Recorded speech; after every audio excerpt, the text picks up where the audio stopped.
Hi, my name is Jennifer. Welcome back to my channel. Today we are kicking off my September reading wrap-up vlog style. So we're about a week into September. I have finished 2 books. I've actually almost finished a 3rd book, and I've DNF'd 3 books. So we'll talk about the books that I have finished first of all. So I finished a reread of A Pocket Full of Rye by Agatha Christie. This is a Miss Marple book. So I've read this several times, but not for many, many years. I did a video recently about rereading and why I love rereading. I will link that down below if you haven't seen it. And after doing that video, I realised that so far this year I haven't reread any Agatha Christie, which is quite unusual for me. So I wanted to rectify it and I thought I would pick this one up. My favourite Agatha Christie are the Poirots, but I have reread the Poirots a lot. So I thought I would read some Miss Marple. So in this one, we have the patriarch of a family who's some wealthy businessman. He is drinking his tea one day and he dies, seemingly poisoned. And mysteriously, in one of his pockets, there is a load of rye. So it's set around a family, so he has various sort of members of his family who all potentially could have different reasons for wanting to do him away. Miss Marple doesn't make an appearance until about halfway through the book, and she becomes involved because for personal reasons. There is more than one death in the book, which I always appreciate. As I got further into the book, I did remember who done it. So often what happens when I reread Agatha Christie is that I think I'm remembering who done it, but what I'm actually remembering is who I thought done it the first time I read it. But anyway, I did remember correctly who done it. This is an enjoyable read, and there is something I like about this ending, which I'm not going to spoil. But there is sort of quite a poignant aspect to the ending of the book, which I do like. Then, in honour of Shorty September, which I'm not particularly joining in with because I don't join in with a lot of readathons, mainly because I'm just not that organised with my reading. But I thought I would pick up the shortest book from my physical TBR, which was The Comfort of Strangers by McEwan. This is very short, it's only about 100 pages long. And the reason I wanted to read this is because I heard it was weird. So I've read several Ian McEwan books before with varying degrees of success. But he can do, I think, quite a good, weird, disturbing book. So this book, we follow a couple, they're not married, who are on holiday and they are in Venice. It doesn't say it's Venice, but it's clearly Venice. And so, stuff about their relationship, blah, blah, blah. But one evening they meet this man called Robert and he takes them to this bar.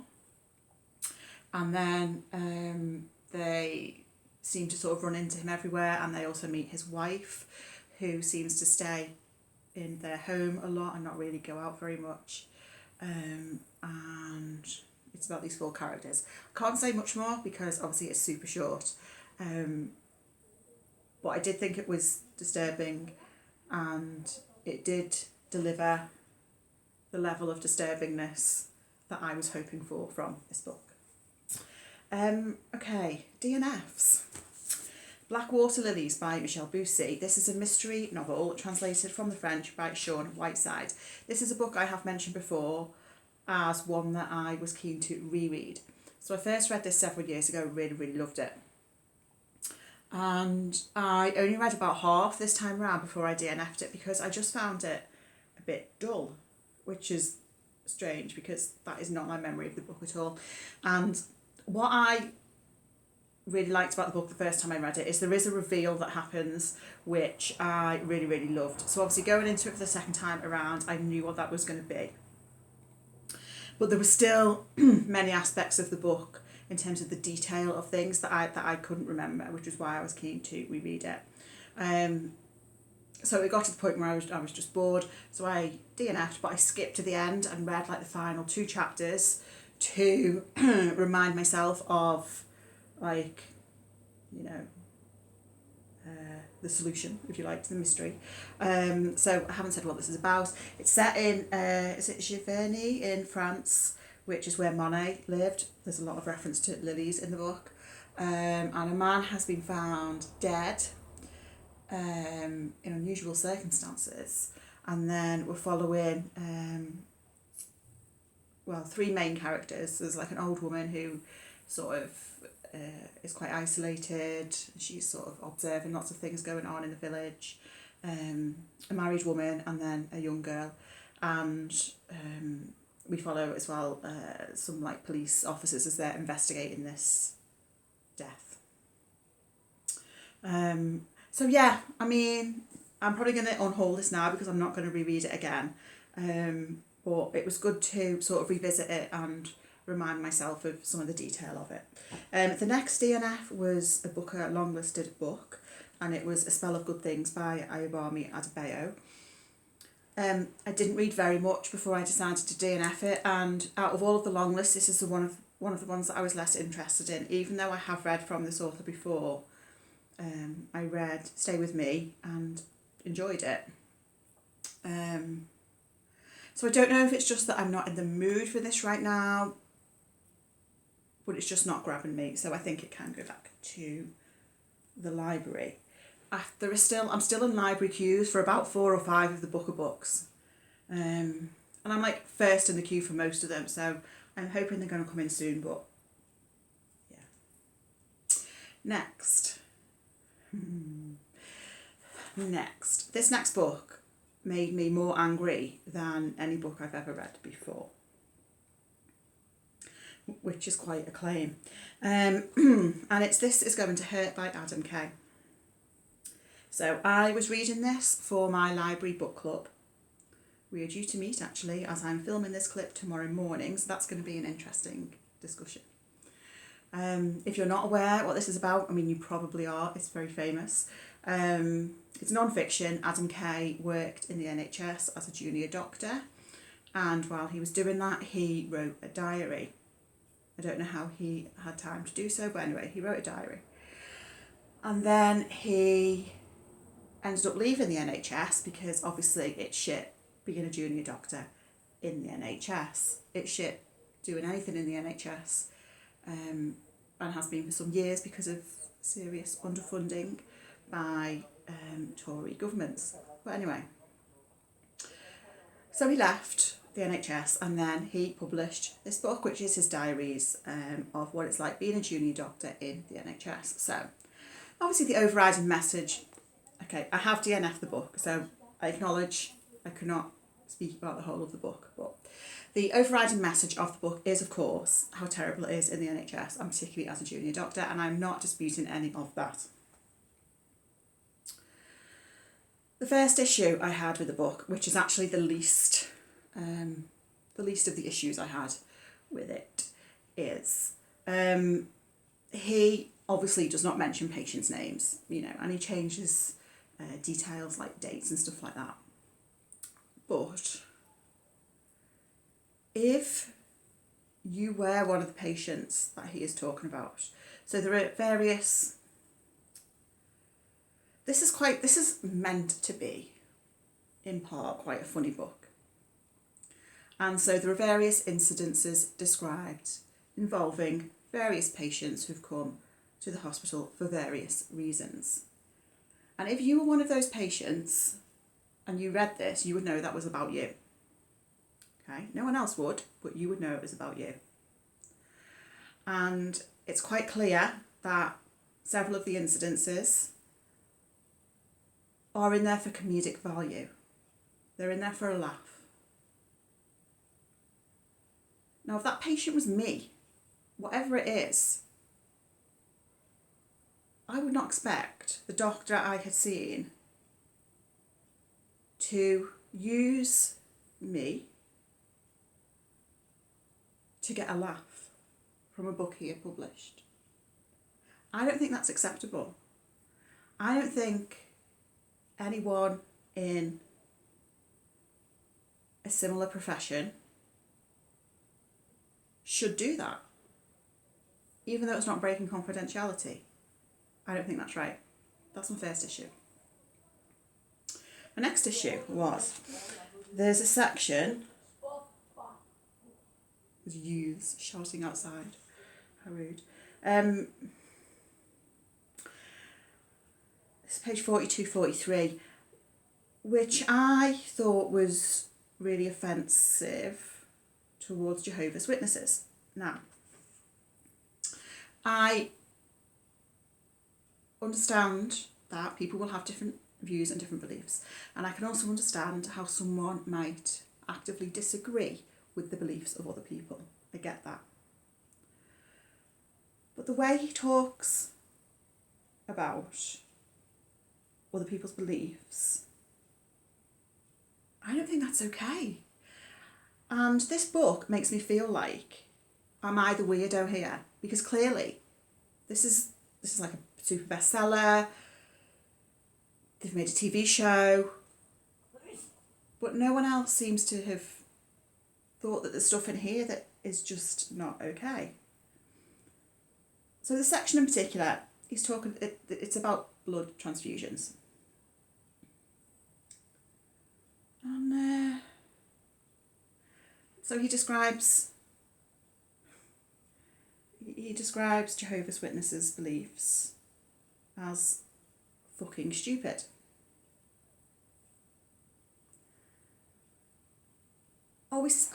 Is that okay to say that?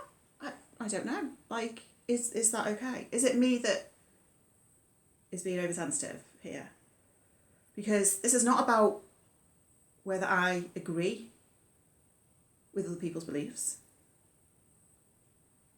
But I would never dream of, even if I actively disagreed with other people's beliefs, I would never dream of saying they were fucking stupid. I would never dream of publishing that in the book. But no one else seems to think that this is an issue. So am I the weirdo? So anyway, by this point I was hate reading this book. Then we got to page 63. That's the point where I DNF'd it. Okay, so he makes a comment. It's very short, flippant, blink and you would miss it comment. And it's in relation to Michael Schumacher's skiing accident, okay? And I read this and I said to my girlfriend, am I misreading this? Is there any other way you could read this sentence? And she was like, no, I don't think so. And I'll read it to you, just the first half of the sentence. So he says, I'd gone from a nursery slope, so talking about skiing, I'd gone from a nursery slope straight to a Schumacher splattering black run. Is that okay? I don't think that's funny. I don't really understand how anyone can think that's funny. I understand that comedy can push boundaries, I get that, but this is a super mainstream book. How is this the sense of humour of all of those people that have read and loved this book? Because that is not funny. Who finds that funny? Anyway, then I did have a look online to see if it was just me. I think it's just me.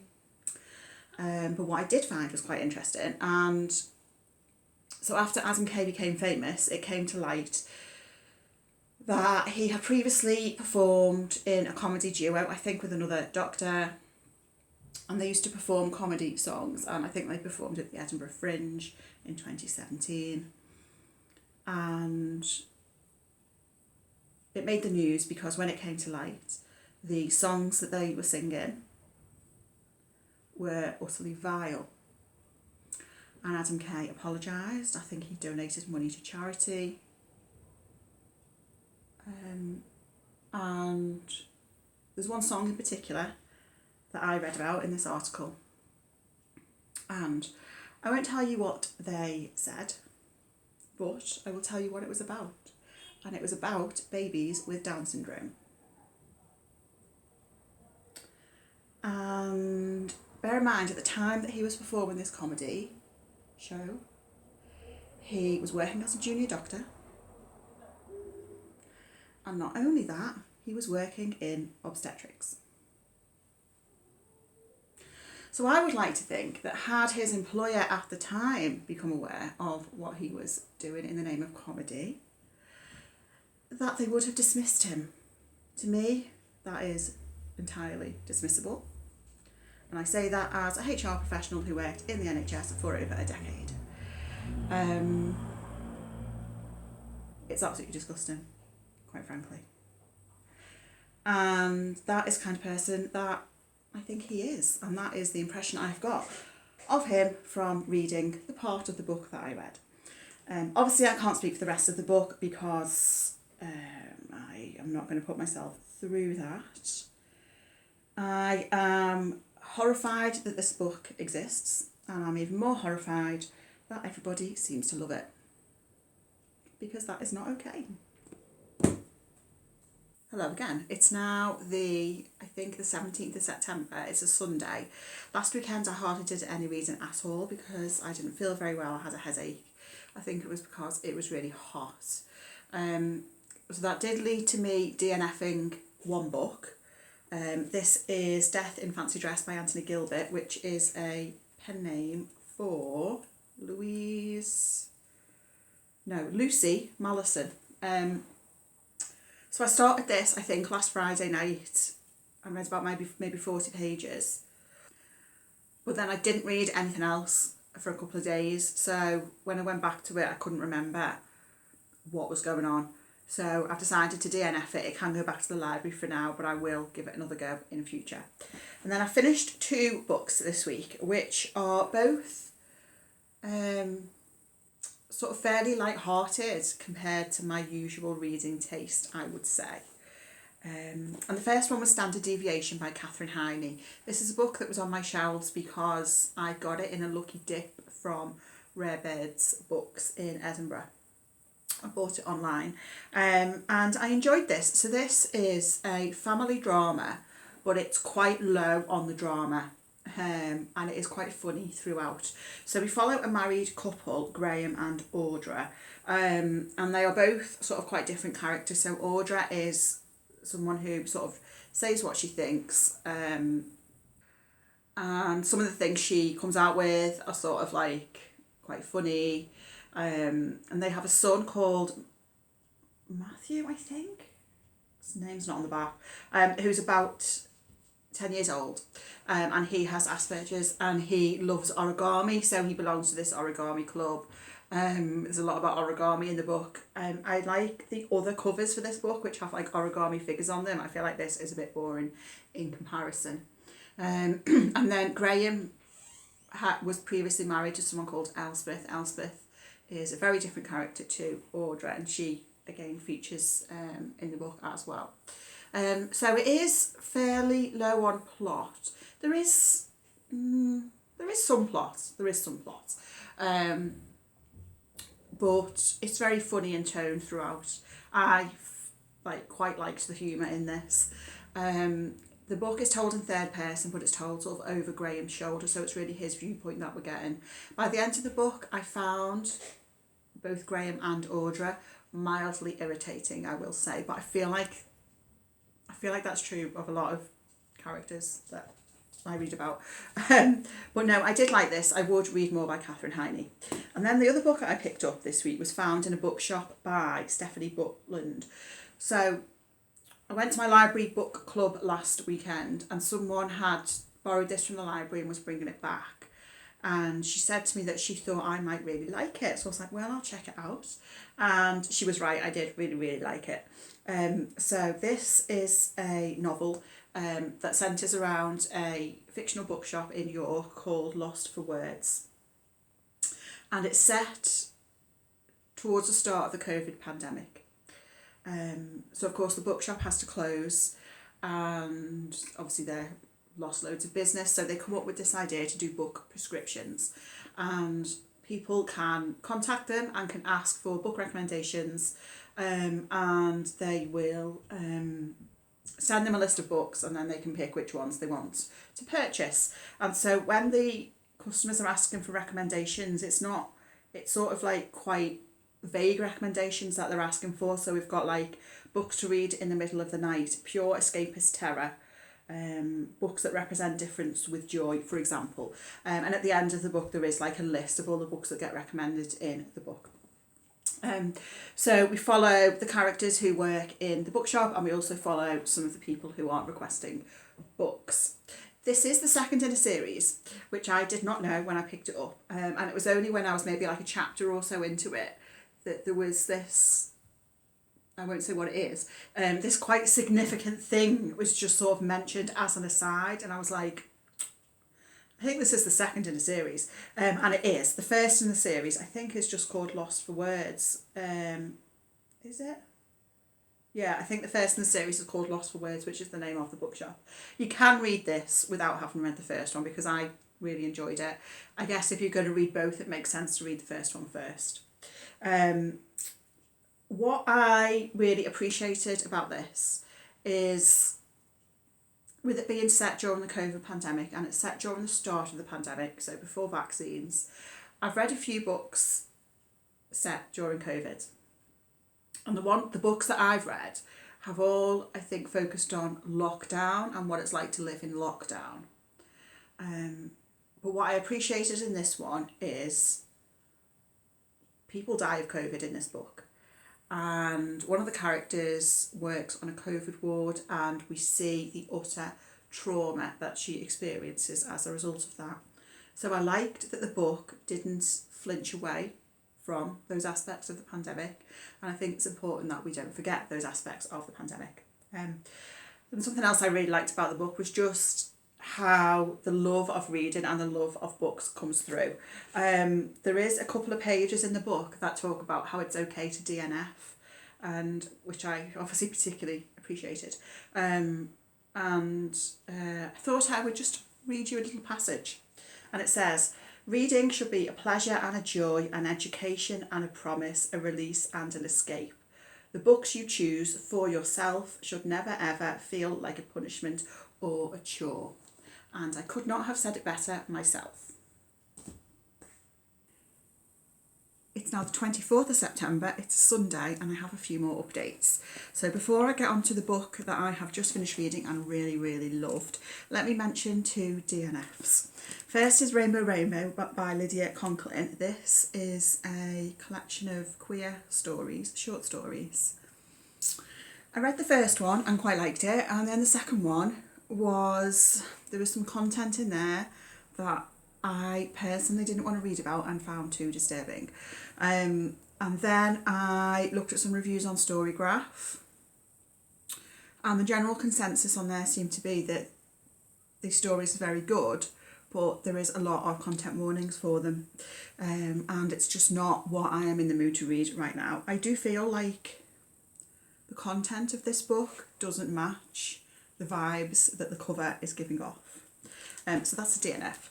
And kind of a surprising DNF. And this is the second reread of the month that I have DNF'd. It's They Do It With Mirrors by Agatha Christie. This is a Miss Marple book. And this is one that I just picked up sort of quite randomly from the library because it was on the shelves. And when I looked at the blurb, I actually couldn't remember having read this book before. So Miss Marple goes to visit a friend who lives in this rehabilitation centre for delinquents. Someone shoots at the administrator. At the same time, a visitor is shot dead somewhere else in the building. So on reading that, I had no memory of this book. But I have read this before, and that became apparent as I started to read it. I read about half before DNFing. One thing I do like about this is that Miss Marple is present from the start, which is fairly unusual, I think, for a Miss Marple book. She normally shows up about halfway through. For me, there was too many characters. I couldn't keep track of who was who, so whatever the solution was going to be, it wasn't really going to mean anything to me. I did start to have memories of what the solution might be. I think this is one that is fairly guessable. I decided to DNF it because I was sort of struggling through it, and I thought, if I finish this is going to be a 2-star book. What is the point? What is the point? It's a reread. I'm not really enjoying it. So I just Googled the ending to satisfy myself of whodunit. But now let us talk about a book that I absolutely loved, and it's Lie With Me by Philippe Besson. So I read this because of Jen the Librarian. I don't know why it's taken me so long to read this book. I think maybe my library's only recently got this copy in, because this does feel like no one's ever read it before. It's translated from the French by Molly Ringwald. So it's a novel, but it's to a certain extent autobiographical novel, I believe. So it's about a main character called Philippe, who is a writer. As the book opens, I don't know where he is. Is he at like a train station or somewhere? He's somewhere. No, he's in a hotel lobby, that's it. He's in a hotel lobby and he thinks he sees someone who looks like someone he used to know. And he taps them on the shoulder and they start to turn around. But then at that point, the book jumps back in time to 1984. So we get this story of Philippe as a 17-year-old who develops a relationship with another boy called Thomas. And it is a clandestine relationship because, well, of the time period, and they had to sort of keep their relationship secret. It's a very short book. It's only about 140 pages. It's told in first person. It has quite an intimate storytelling feel to it. I thought it was very poignant and moving and really quite beautifully written. I think this is a really good translation, and I say that because I kept forgetting that I was reading a translation, and I do think that is a sign of a good translation. This was almost a 5-star. It wasn't quite. I feel like it could be a 5-star on a reread though. I just loved everything about it. One thing I do think is really interesting about the book is its title. So I wanted to talk about that. So obviously the English translated title is Lie With Me. And my first sort of interpretation of that title in conjunction with the cover art is that it means lie down with me. But of course it could have a different meaning, and because of the nature of the relationship between the two boys in the book, which has to be kept a secret, it can also mean sort of tell lies with me. Okay. And then I looked at what the original French title was, and excuse the terrible pronunciation, but the original French title is Arrête avec tes mensonges, which literally means stop with your lies. So stop with your lies, obviously that the original French doesn't have the connotations of lying down, and that's, I think, really just a happy coincidence, and that's clearly why I presume Molly Ringwald chose this title. I think the English title fits the book even better than the original French title, because of the double meaning of to lie in English. But what also I think is interesting is that the French title, Stop With Your Lies, is directly opposite to Tell Lies With Me. And I just think that's really interesting. So that's something I've been sort of mulling over. But anyway, this is a really, really wonderful little book. I would highly recommend it. And it is blurbed by Sarah Waters. So, I mean, what can we say? Yeah, absolutely loved it. Hello, it's now the end of the month. So, I am actually in the middle of reading 3 books at the moment, which is unusual for me, which I will talk about in a moment. But I have finished one more book, and this was almost a DNF at around the halfway point. I have finished it, but I did not like it, and it's Prophet Song by Paul Lynch. So this, of course, is on the Booker shortlist. It is one of the ones that I was more looking forward to because of other people's reactions to it.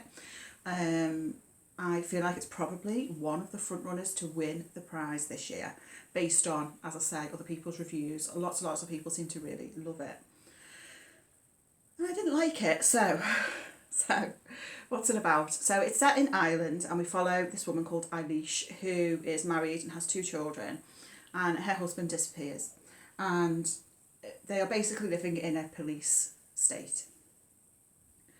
Now, for me, for most of the book, I found it quite boring, and it felt like, to me, like the plot wasn't moving along at all.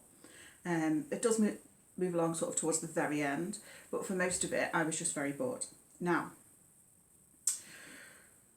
how much of that is down to the way that the book is written and more so printed on the page, I don't know, because the book doesn't have paragraphs. So you're presented with a wall of writing. There are some like page breaks, but not paragraphs, which just felt like a barrier to me. So when my eyes look at a book like this, they go, I don't want to read this, what are you doing to me? The speech as well is within the paragraphs, and there are no speech marks used.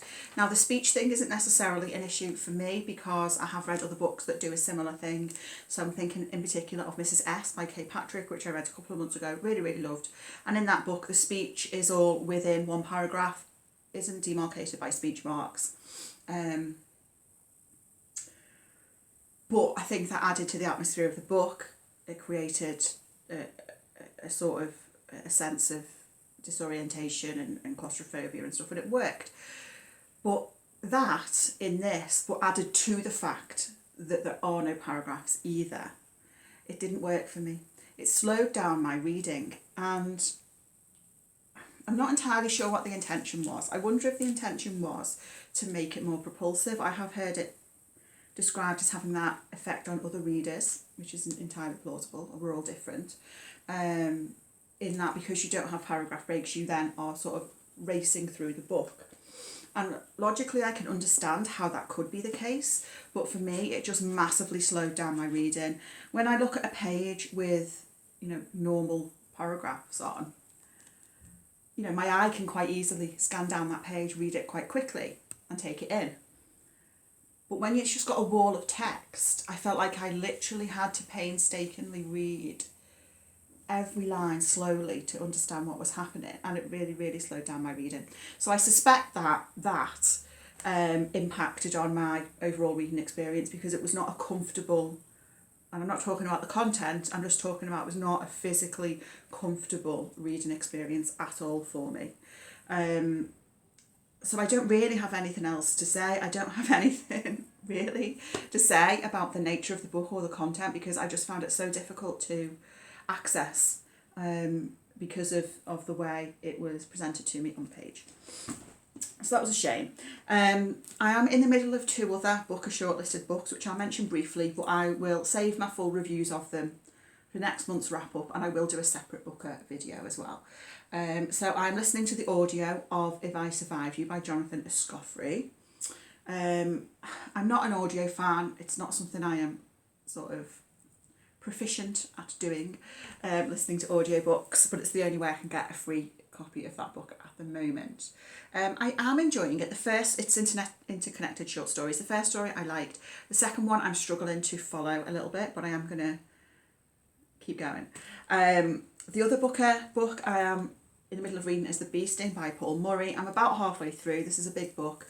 I almost DNF'd this in the last couple of days as well, because it got off to a really strong start for me. I'm not going to go into detail on my thoughts, but it got off to a really strong start. I felt like it plateaued in the middle. And I do want to mention this middle section because it really irritated me, and I'm interested to know other people's views on this. So this is sort of like a family saga, and we get different sections of the book, and each one is told sort of from the perspective of a different character. It's not first person, it's all third person, sort of over the shoulder narrative, but from different sort of members of the family. So the section I'm talking about, for those of you who have read it, is Imelda's section. So my first issue was there was just a lot of football talk, pages and pages of football talk. I think it was like Gaelic football talk, but nevertheless it was really, really boring. But my other issue with Imelda's section, and this sounds like I'm one of these people who has issues with authors doing weird things with punctuation, which I really don't normally have a problem with. But in Imelda's section, there was no full stops. So in none of the book there are speech marks. That's fine, don't have a problem with that. There are paragraphs throughout, but there are no full stops, there are no commas. There are exclamation marks and there are question marks. And it's just in Imelda's section that there are no full stops or commas. And I don't know what the purpose is. So usually when an author messes around with, punctuation or whatever, I can imagine what the reason would be. I can imagine the impact that the author is hoping to achieve through doing that. With the lack of full stops, I don't really understand the purpose of that. It just slowed my reading down and irritated me. So I am interested to know, if you've read it, what purpose that was meant to serve, because it irritated me. I don't know if we're going to get other sections like that later in the book. I mean, I'm hoping we're not, because, oh no, it looks like we might be. But anyway, so I am overall, I think this is okay, but we'll see. But full thoughts will follow. And then the other book I'm in the middle of, and I'm just over halfway through this one, is Locks by Ashleigh Nugent. I've not picked this up for probably over a week now, actually, so I need to keep going with it. I'm reading this on my work book clubs. This is the first book that we are reading since I've joined. I started a new job earlier in the year. And so this, Ashleigh Nugent is an author from Liverpool, and he is going to be doing a talk at my place of work soon. Not specifically for the book club, but just a general talk as part of Black History Month. So we're reading the book and people can attend the talk, and then in a couple of weeks' time we're going to be talking about the book in book club. I have kind of hit a plateau with it because it's got off to a good start. What's it about? It's about a young boy from Liverpool who is of Jamaican heritage, and he goes on holiday to Jamaica with his cousin. And while he's there, he ends up in a detention centre. That's all on the blurb. So obviously there's a lot about race in there, how when he is in Liverpool, he is seen as being black. When he is in Jamaica, they see him as being white. So there's, you know, a lot of really interesting conversations around that, but I feel like I've hit a bit of a plateau, but I am going to try and keep going with it because I feel like this book club is going to be more of a serious book club where you're expected to have read the book. I don't feel like I could show up if I've DNF'd the book. So I am going to try and continue on with it. It is, like, I would recommend it. It is good. But yeah, my reading's just been a little bit all over the place recently. But anyway, that's what I'm reading. Thank you for watching. Do let me know if you have any thoughts on any of these books that I've read. Let me know what you've been reading. I'm really looking forward to October reading. So I have done an October TBR, which I very rarely do TBR videos because I don't sort of plan my reading in that way. But I have done a TBR for October because I really love spooky season. I don't like Halloween at all, but I do like a bit of spooky reading. So I'll link that video down below if you're interested in checking it out. Thank you for watching, and I'll speak to you again very soon. Bye.